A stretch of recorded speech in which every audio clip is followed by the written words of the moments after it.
신재민 전 기획재정부 사무관의 폭로를 두고 야당은 사실 확인을 위해서 서둘러 국회 상임위원회를 소집해야 한다고 거듭 주장하고 있습니다. 하지만 여당은 정쟁을 위한 상임위를 열 수 없다면서 대신 민생에 집중하겠다고 맞서고 있습니다. 취재기자 연결해 보겠습니다. 김주영 기자. 네, 국회입니다. 네, 신재민 전 사무관 폭로를 두고 여야가 엇갈린 반응인데요. 민주당은 일단 폭로 내용 자체가 크게 문제가 되지 않는다 이런 분위기군요. 네, 그렇습니다. 더불어민주당은 기본적으로 이번 폭로의 내용을 두고 왜 문제인지 이해하기 어렵다는 입장입니다.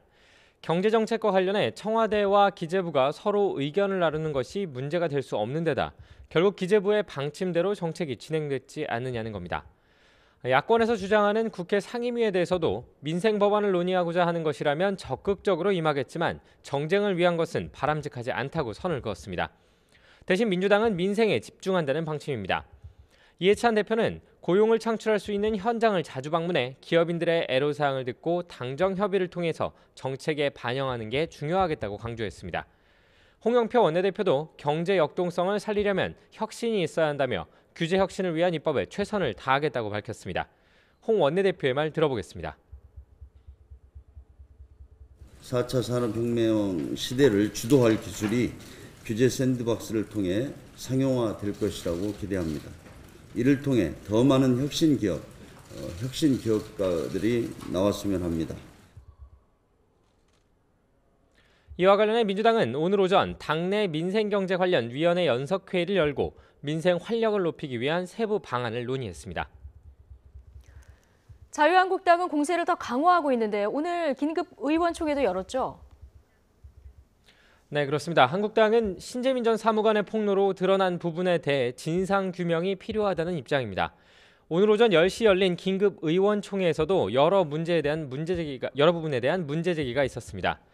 특히 청와대 특별감찰반의 민간인 사찰 의혹, 환경부 산하 기관 임원 블랙리스트 의혹에 더해 기재부 관련 의혹까지 최근 이어진 각종 사안에 대해서 진상을 규명해야 한다고 촉구하는 목소리가 높았는데요. 나경원 원내대표는 이런 사태들에 대해 문재인 대통령이 직접 나서서 사실을 파악하고 답을 해야 한다고 강조했습니다.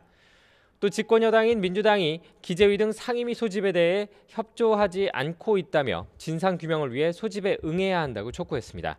나 원내대표의 말 들어보겠습니다. 드러난 각종 사찰 그리고 조작에 대해서 대통령께서 답해야 될 거라고 생각을 해서 오늘 청와대에 우리 수석 부대표를 중심으로 해서 우리 진상조사단 의원들이 함께 방문할 것이라는 말씀을 드립니다.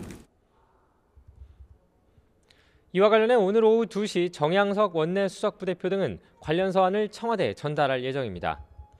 바른미래당 역시 상임위는 상시적으로 열려야 하는 것이라며 기재위 등의 소집에 대해서 적극적인 모습을 보이고 있는데요. 국회법상 상임위는 재적의원 4분의 1이 요구하면 소집이 가능한 만큼 가능한 가운데 여야 사이의 의견이 좁혀지기 쉽지 않아서 신재민 전 사무관을 둘러싼 갈등은 한동안 계속될 전망입니다. 지금까지 국회에서 YTN 김주영입니다.